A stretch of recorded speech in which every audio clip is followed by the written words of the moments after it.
നമസ്കാരം, ഞാൻ ഡോക്ടർ സായിജി. വീണ്ടും ഒരിക്കൽ കൂടി ഡോക്ടർ സായിജി ടോക്സിലേക്ക് സ്വാഗതം.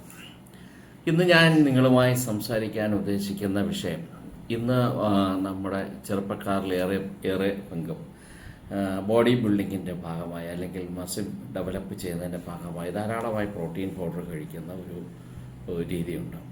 ഈ പ്രോട്ടീൻ പൗഡർ ഇങ്ങനെ കഴിക്കുന്നത് അഭികാമ്യമാണോ അല്ലയോ എന്നൊക്കെയുള്ള പലതരത്തിലുള്ള സംശയങ്ങളും ചോദ്യങ്ങളും വരാറുണ്ട്. താനും നമുക്കറിയാം, നമ്മുടെ ആരോഗ്യ കൺസെപ്റ്റിനകത്ത് ഒരുപാട് മാറ്റങ്ങൾ വന്നിരുന്നു. വളരെ മുമ്പ് നേരത്തെ ഒക്കെ നമ്മുടെ ആരോഗ്യപരമായ നമ്മുടെ അറിവ് കാര്യങ്ങൾ, നമ്മൾ മുട്ട കഴിക്കാൻ പാടില്ല, കൊഴുപ്പ് കഴിക്കാൻ പാടില്ല എന്നൊക്കെ ഉള്ളതായിരുന്നു.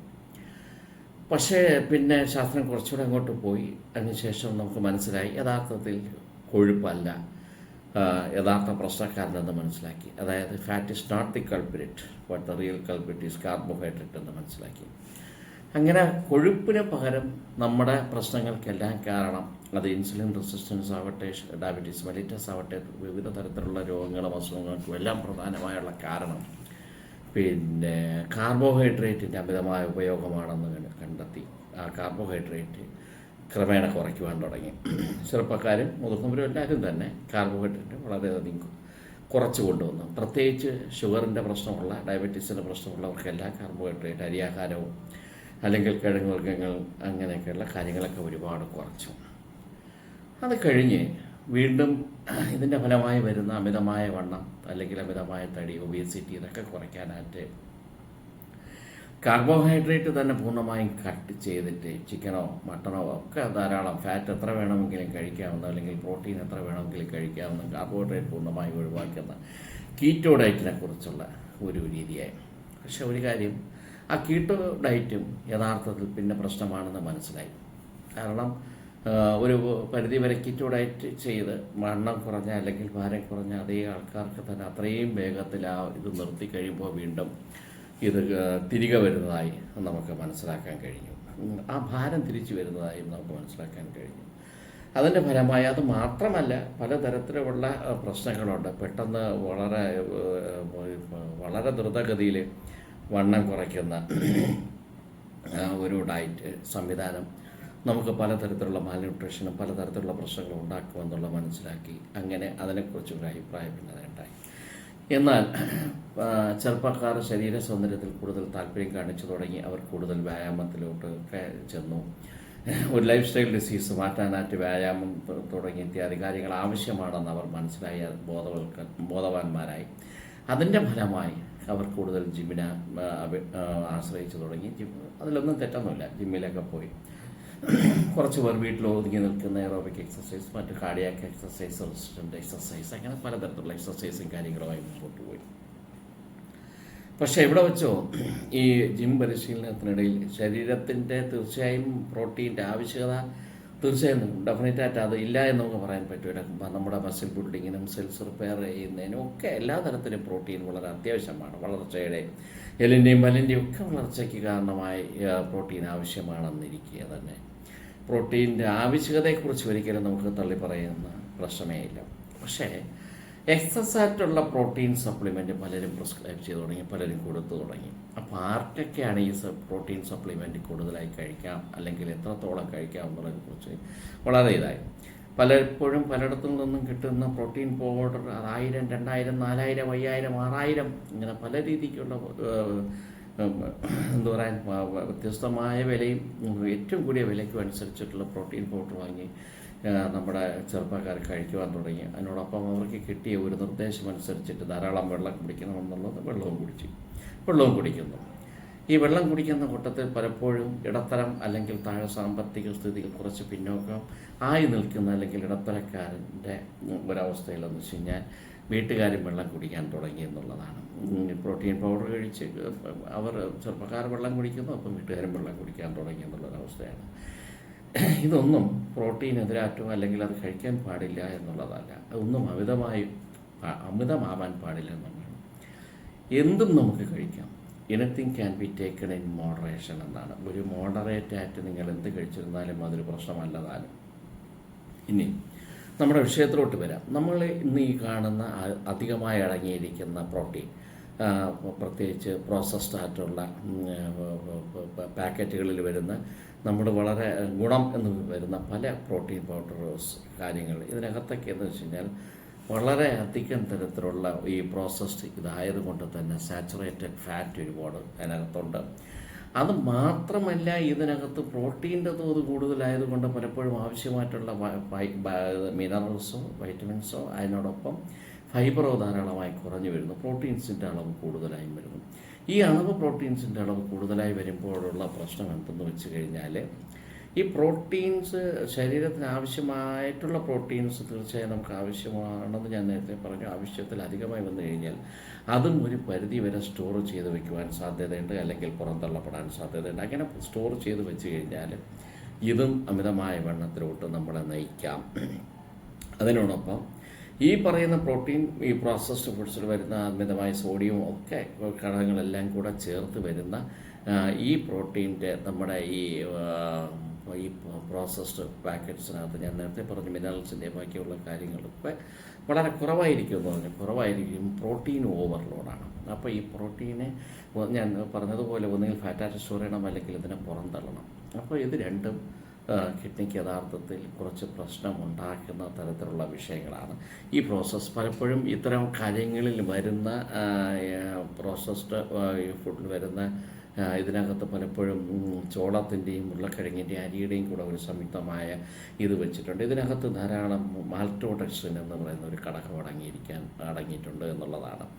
ഈ പറയുന്ന കാര്യങ്ങളൊക്കെ തന്നെ ഗ്ലൈസീമിക് ഇൻഡെക്സ് കൂടുതലാണ്. ഈ ഗ്ലൈസീമിക് ഇൻഡെക്സ് കൂടുതലായതുകൊണ്ട് തന്നെ ഈ പറയുന്ന കാര്യങ്ങൾക്ക് ഭാവിയിൽ ഷുഗർ അല്ലെങ്കിൽ ഡയബറ്റീസ് ഉണ്ടാക്കാനുള്ള സാധ്യതയും കൂടുതലായി വരുന്നു എന്നുള്ളതാണ്.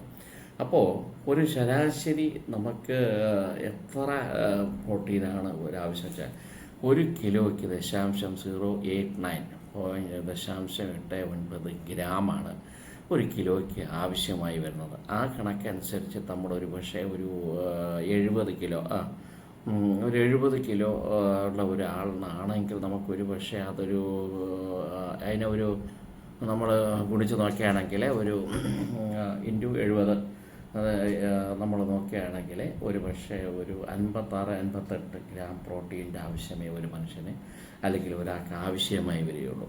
അപ്പോൾ ഞാൻ നേരത്തെ പറഞ്ഞതുപോലെ ഈ പ്രോട്ടീൻസ് ഓവർലോഡായിട്ട് വരുമ്പോൾ, പ്രോട്ടീൻസ് കൂടുതലായിട്ട് വരുമ്പോൾ ഇത് തന്നെ അത് പ്രശ്നം വരുമ്പോൾ നമുക്ക് വൈറ്റമിൻസ് മിനറൽസിൻ്റെയും ബാക്കിയുള്ള ധാതുക്കളുടെ കുറവ് വരുമ്പോൾ ഇതിനകത്തൊരു പ്രശ്നം വെച്ച് കഴിഞ്ഞാൽ പ്രോട്ടീൻ ഓവർലോഡായിട്ട് വരുമ്പോൾ അത് നമ്മുടെ ഗട്ടിൻ്റെ ആരോഗ്യത്തിനും നമ്മളെ കുടലിൻ്റെ ആരോഗ്യത്തിന് അത് സാരമായി ബാധിക്കുന്നു എന്നുള്ളതാണ്. ആ കുടലിൻ്റെ ആരോഗ്യത്തിന് സാരമായി ബാധിക്കുന്നു എന്നുള്ളതിനപ്പുറം നമുക്കറിയാം നമ്മുടെ ദഹനവസ്തുതയും ബാക്കിയുള്ള ഒരുപാട് അസുഖങ്ങൾ ഇപ്പം വീണ്ടും നമ്മുടെ വരുന്നതിന് അടിസ്ഥാനപരമായ കാരണം നമ്മളെ ഗട്ട് ഡിസ്ബയോസിസാണ്. നമ്മുടെ ഗട്ടിൻ്റെ ആരോഗ്യം, കുടലിനകത്തുള്ള നമുക്ക് ഇതിനു മുമ്പുള്ള വീഡിയോയിലും നമ്മളൊരിക്കലും ഞാൻ പറഞ്ഞിട്ടുണ്ടായിരുന്നു, നമ്മുടെ കുടലിനകത്ത് തന്നെ ദശലക്ഷക്കണക്കിന് നമ്മുടെ ആവശ്യമുള്ള നല്ല ബാക്ടീരിയകളുണ്ട്. ആ നല്ല ബാക്ടീരിയകളുടെ അളവിൻ്റെ ആ ഒരു തോതിന് ക്രമത്തിന് താളം തെറ്റുന്നു. അതുകൊണ്ട് തന്നെ പെരുക്കം അല്ലെങ്കിൽ മന്ദത, വയറിനുള്ള ബാക്കിയുള്ള എരിച്ചിൽ, ബുദ്ധിമുട്ട്, ഇങ്ങനത്തെ തരത്തിലുള്ള ബ്ലോട്ടിങ്, ഒരുപാട് തരത്തിലുള്ള വയറ് സംബന്ധിച്ചുള്ള പ്രശ്നങ്ങൾ ഉണ്ടാവാൻ സാധ്യതയുണ്ട്. ഞാൻ നേരത്തെ പറഞ്ഞു മാൽറ്റോഡക്സിൻ്റെ കാര്യം പറഞ്ഞപ്പോൾ ഞാൻ പറഞ്ഞത് ഗ്ലൈസമിക് ഇൻഡെക്സ് കൂടിക്കഴിഞ്ഞാൽ ഭാവിയിൽ ഷുഗർ വരാനുള്ള സാധ്യതയുമുണ്ടെന്ന് പറഞ്ഞു. ഇതുമാതിരി തന്നെ പലപ്പോഴും പ്രോട്ടീൻ അമിതമായിട്ടുള്ളപ്പോൾ ഒരുപാട് തരത്തിലുള്ള ആസിഡ്സ് പ്രൊഡ്യൂസ് ചെയ്യാനുള്ള സാധ്യതയുണ്ട്. ശരീരത്തിൽ അങ്ങനെ അമിതമായി ആസിഡ് ഉണ്ടാക്കി വരുമ്പോൾ ഈ ആസിഡിനെ പുറന്തള്ളുവാനായിട്ട് കിഡ്നി കൂടെ ശ്രമിക്കുമ്പോൾ അതിൻ്റെ കൂടെ കാൽഷ്യം ലോസും വരുന്നുണ്ട്. അപ്പോൾ ഞാനീ പറഞ്ഞു വന്നത് നമുക്ക് ഇത്രയുള്ള ഈ പറഞ്ഞ തരത്തിലുള്ള പ്രോട്ടീൻ്റെ അളവ് മാത്രമേ നമുക്ക് ആവശ്യമായി വരുന്നുള്ളൂ. ആ ആവശ്യമായി വരുന്ന തോതിന് അപ്പുറം നമ്മൾ ഒരുപാട് ധാരാളമായി കഴിക്കുമ്പോൾ നമുക്കത് ഗുണത്തെക്കാളേറെ ദോഷം ചെയ്യുന്നു എന്നുള്ളതാണ് സത്യം. അതുകൊണ്ട് തന്നെ ഒരു പക്ഷേ ഈ പ്രോട്ടീൻ പൗഡർ കഴിച്ചിട്ട് അമിതമായ വെള്ളം കുടിക്കണം എന്ന് തന്നെ പറയുന്നത് തന്നെ ഇതൊന്ന് എക്സ്ക്രീറ്റ് ചെയ്ത് പോകാൻ വേണ്ടിയുള്ള ഒരു പ്രവണതയ്ക്ക് വേണ്ടിയാണ്.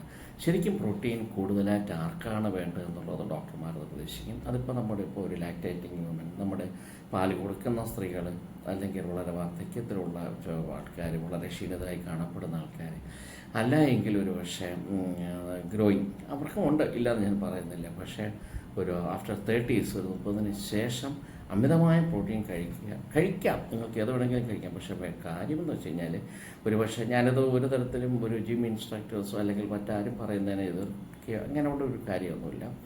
അവർ പറയുന്നതിലും അതിനകത്ത് റീസണബിൾ ആയിട്ടുള്ള കാര്യം ഉണ്ടായിരിക്കും. പക്ഷേ പ്രശ്നം, അത്രത്തോളം പ്രോട്ടീൻ നമ്മുടെ ഉള്ളിൽ കഴിക്കുമ്പോൾ അത്രത്തോളം ഹാർഡായിട്ടുള്ള രീതിക്കുള്ള വ്യായാമം ചെയ്യണം എന്നുള്ളതാണ്. ആ ഹാർഡായിട്ടുള്ള വ്യായാമം ചെയ്യുവാൻ നമുക്കുള്ള സാഹചര്യവും രീതി ഉണ്ടെങ്കിൽ മാത്രമേ പ്രോട്ടീൻ കഴിക്കാൻ പാടുള്ളൂ എന്നുള്ളതാണ്. എന്ന് ചുരുക്കത്തിൽ ജിമ്മിൽ പോകുന്ന അല്ലെങ്കിൽ ബോഡി ബിൽഡിങ്ങിന് ശ്രദ്ധിക്കുന്ന യുവാക്കളോട് അല്ലെങ്കിൽ യുവതികളോട് എനിക്ക് പറയാനുള്ളത്, പ്രോട്ടീൻ പൗഡർ നിങ്ങൾ കഴിച്ചോളൂ, പക്ഷേ അതൊന്നും ഒരു തുടർച്ചയായി കണ്ടമാനം പ്രോട്ടീൻ പൗഡർ ഒന്നിനു പുറകെ ഒന്നായി കഴിക്കുന്ന ഒരു പ്രവണത പൂർണ്ണമായും നിങ്ങൾ ഒഴിവാക്കണമെന്നാണ്. പ്രോട്ടീൻ മനുഷ്യന് ആവശ്യമാണ്. അത് തീർച്ചയായും നമ്മൾ പയറുവർഗ്ഗങ്ങളും ബദാം, അണ്ടിപ്പരിപ്പ് തുടങ്ങി കടല, ഇവൻ നമ്മുടെ സാധാ കടല ഇങ്ങനെയുള്ള കാര്യങ്ങളിൽ നിന്ന് നമുക്ക് കിട്ടുന്നതായ അനിമൽ പ്രോട്ടീനുണ്ട്, പ്ലാന്റ് പ്രോട്ടീൻസുണ്ട്. ആ പ്ലാന്റ് പ്രോട്ടീൻസും അനിമൽ പ്രോട്ടീൻസ് ആയാലും പ്രശ്നമില്ല. ആ പ്ലാന്റ് പ്രോട്ടീൻ സ്വാഭാവികമായി കിട്ടുന്ന പ്രോട്ടീൻസിനെ നമുക്ക് കൂടുതലായി അതിനുള്ള സാഹചര്യം ഉണ്ടാക്കിയെടുക്കുക, അല്ലെങ്കിൽ അത് കഴിക്കുക, അത് കഴിച്ച് മുന്നോട്ട് കൊണ്ടുപോകുക എന്നുള്ളതാണ്. ഏത് തന്നെയാണെങ്കിലും ഇതൊന്നും നിങ്ങളെ പിന്തിരിപ്പിക്കാനോ നിരുത്സാഹപ്പെടുത്താനോ അല്ല. ഞാൻ നേരത്തെ പറഞ്ഞ ഒരു പോയിന്റിലോട്ട് തന്നെ ഞാൻ വീണ്ടും നിർത്തുകയാണ്. Anything can be taken in moderate. ഒരു മോഡറേറ്റായിട്ട് എന്ത് വേണമെങ്കിലും കഴിക്കാം. തീർച്ചയായും ആരോഗ്യമുള്ള ചെറുപ്പക്കാർ തന്നെയാണ് നമുക്ക് വേണ്ടത്. ആരോഗ്യമുള്ള ചെറുപ്പക്കാർ നാട്ടിൻ്റെ സമ്പത്താണ്, രാജ്യത്തിൻ്റെ സമ്പത്താണ്. ആരോഗ്യമുള്ള യുവത്വവും. അതുകൊണ്ട് തന്നെ നിങ്ങളുടെ ശരീര സൗന്ദര്യം അല്ലെങ്കിൽ ആരോഗ്യത്തിൽ ഇനിയും ശ്രദ്ധിക്കുക തന്നെ വേണം. അടുത്തൊക്കെയുള്ള പ്രോട്ടീനും കഴിക്കാം, പക്ഷേ അത് മിതമായ രീതിയിൽ കഴിക്കുക. അതിനോടൊപ്പം ആവശ്യത്തിനുള്ള വ്യായാമം ഒക്കെ ചെയ്യുക. മനസ്സ് വളരെ സന്തോഷമാക്കി വയ്ക്കുക. ഈ ഒരു കാര്യം നിങ്ങളോട് ഷെയർ ചെയ്യണം. പലപ്പോഴും പല പേഷ്യൻസും പലരും വന്നിട്ട് പ്രോട്ടീൻ പൗഡർ കഴിക്കാമോ, കഴിക്കാൻ പാടില്ലേ എന്നൊക്കെ പറഞ്ഞ് ചോദിക്കുന്നുണ്ട്. അതുകൊണ്ട് ഒരുപാട് വിലപിടിപ്പുള്ള അത്രമാത്രം വിലപിടിപ്പുള്ള പ്രോട്ടീൻ കഴിച്ചാലേ നമുക്ക് മസിൽ ബിൽഡ് ചെയ്യാൻ പറ്റും എന്നുള്ളൊരു ധാരണ വേണ്ട. ആ ഒരു ധാരണ വെച്ചുകൊണ്ട് ഒരു പക്ഷേ ഒരിക്കലും സാമ്പത്തികമായി ഞാൻ പറഞ്ഞു വരുന്നത്, നമ്മുടെ വീട്ടുകാരെ നിങ്ങളെ ബുദ്ധിമുട്ടിക്കേണ്ട ഒരു ഇല്ല. അല്ലാതെ തന്നെ മുട്ടയൊക്കെ കഴിക്കാം. ഒരു ദിവസം 1-2 മുട്ടയൊക്കെ, 2 മുട്ട വരെ കഴിക്കാമെന്നുള്ളതാണ്. ചെറുപ്പക്കാർക്ക് അതിൽ ചിലപ്പോൾ മഞ്ഞ മാറ്റിയിട്ട് 2 മുട്ട ഫുള്ളായിട്ട് മഞ്ഞയോട് കൂടി കഴിക്കാം. അത് കഴിഞ്ഞാൽ അതിൻ്റെ വെള്ള ധാരാളമായി കഴിക്കാം. അത് ആൽബുമിൻ പ്രോട്ടീൻ ഉള്ളത് തന്നെയാണ്. തീർച്ചയായും നിങ്ങളുടെ ശ്രദ്ധയിൽ ഈ കാര്യം എത്തിക്കുവാൻ വേണ്ടി ആണ് ഇന്ന് ഈ വീഡിയോ ചെയ്തിരിക്കുന്നത്. ഈ വീഡിയോ ഇഷ്ടമായി എന്നുണ്ടെങ്കിൽ തീർച്ചയായും നിങ്ങളിതിനെ ലൈക്ക് ചെയ്യുക, ഹൈപ്പ് ചെയ്യുക, സബ്സ്ക്രൈബ് ചെയ്യുക. മറ്റൊരു വിഷയവുമായി ഞാൻ വീണ്ടും വരും. നമുക്ക് വീണ്ടും കാണാം. Thank you. നന്ദി, നമസ്കാരം.